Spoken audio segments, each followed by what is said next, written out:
ሰላም ሰላም ወደ ቲክታክ ቤተሰቦቼ እንዴት ናችሁ? ሁሉ ሰላም? እኔ ጋር ሁሉም ሰላም ነው፣ እግዚአብሔር እየተመሰገነ ይሁን። እንግዲህ ወንድማችን አዶናይ ያለውን ነገር ሰምታችኋል ማለት ነው። ሁላችሁም የእሱን ሀሳብ ሰግጥ ፈምስ የሚለው የምትደግፉም ያው ከነ ምክንያታችሁ አይ አንደግፍም ብላችሁ የምትቃረኑትም ደግሞ ሀሳቡን ያው ምክንያታችሁን አቅርቡ። እኔ ሰው የምሰማ ልጅ ነኝ፣ እኔ የምታረም ልጅ ነኝ ብሏል ማለት ነው። በነገራችን ላይ የሰውን ኮመንት የሚቀበል ሰው ጥሩ ነው ማለት ነው። ለምን ያለውን ነገር አመዛዝ ነው ማለት ነው። እና እኔም በዚህ ጉዳይ ላይ ቪዲዮ መስራት እፈልጋለሁ። ሰግጥ ፈምስ የሚለው ንግግር ተስማምቶኛል ማለት ነው። በነገራችን ላይ እኔ ቪዲዮ መስራት እፈልጋለሁ ቲክቶክ ላይ ማለት ነው። እና ውስጤ ይፈራል። ሰው ምን ይለኛል የሚለውን ነገር በጣም ነው የምፈራው። ለምን ትክክል ባልሆንስ የሚለው ነገር በጣም ውስጤ ፍርሃት አለ ማለት ነው። ግን ደግሞ ልቤ ውስጥ የተቀመጠ ነገር አለ። ልቤ ውስጥ ማድረግ የምፈልግ ነገር አለ። ልቤ ውስጥ መግለጽ የምፈልገው ነገር አለ። አይኖ ብዙ ሰው ፎሎወር ባይኖርም ምን ባይልም ሳይሆን አንድ ሰው የኔን አይዲያ የኔ ውስጥ ያለውን ነገር ከተጠቀመ እኔ በጣም ደስተኛ ነኝ ማለት ነው። እኔ ጋር ያለውን አይዲያ እኔ ጋር ያለውን ነገር ለሌላ ሰው ሼር ባረግ አንድ ሰውም ሁለት ሰውም ይስማ፣ ለእኔ ግን ውስጤ ፍላጎት አለ ማለት ነው። ለምን ያ ነገር እኔ ማወራው ነገር የተስማማ ሰው ያዳምጣል፣ ያልተስማማ ሰው በእኔ ሀሳብ ስክሎር አድርጎ ማለፍ ይችላል ማለት ነው። በነገራችን ላይ ቲክቶክ ይሄ የኔ ፔጅ ነው፣ የኔ ቻናል ነው።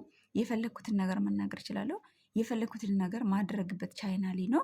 ዚስ ኢስ ማይ ፍሪደም እና እንደዛ ስለሆነ ፍሪደሜ ነው። በፍሪደሜ የፈለግኩትን ነገር ማድረግ እችላለሁ። ግን በዚህ ፍሪደም መሀል ደግሞ ያው ቤተሰብም አለ፣ እምነትም አለ፣ አገርም አለ፣ የራሴ ማንነት አለ እና እኔ ጋር የሆነ ነገር አለ ውስጤ ማለት ነው። መግለጽና ማድረግ የምፈልገው ነገር አለ። ያን ነገር እንዳላደርግ በምን ተገድቤ ያለው ሰው ምን ይለኛል፣ ቃላት ብትሰብሪስ፣ ብትሳሳቺስ፣ ይሰድቡሻል፣ ብዙ ነገር አይምሮዬ ተይለኛል ማለት ነው። እኔ ቲክቶክ ከዛሬ ስንት ዓመት በፊት ነው የጀመርኩት። ግን በቃ ይሄ ሰው አስተያየት ተጽዕኖም ስላለ በቃ እኔ ፈርቼ ተወኩኝ ማለት ነው። ከኔ እኩል የጀመሩት ልጆች ዛሬ የት ደርሷል። እና አዶናይ ወንድሜ ቴንኪው ልል እፈልጋለሁ። ይሄ ሰግጥ ፈምስ ለያዛችሁት አላማችሁን ከግብ አድርሶ አትፍሩ። ውስጣችሁ ያለው ማንነታችሁ ኑሩ።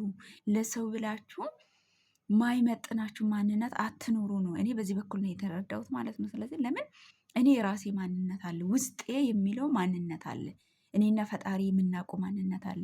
ግን ከዛ ባለፈ ይሄ ሰው ምን ይለኛል፣ ይሄ እንዴት እሆናለሁ፣ ይስቁብኛል፣ ብዙ ነገር በመፍራት ያንን ማንነቴን ደብቄ እኖራለሁ ማለት ነው። አይ ነው። ስለዚህ ብዙ ሰዎች እንደዚህ ስለሆኑ ነው። አዶናይ ቴንኪዩ፣ እኔ በጣም ነው የማመሰግነው። ውስጥ ያለውን ነገር እንዳወጣ ረድተኸኛል። በጣም ነው የማመሰግነው። አይሆፕ ነገ ላይ ትልቅ ደረጃ ደርሼ ከዚህ በላይ እንደማመሰግን ተስፋ አደርጋለሁ ማለት ነው።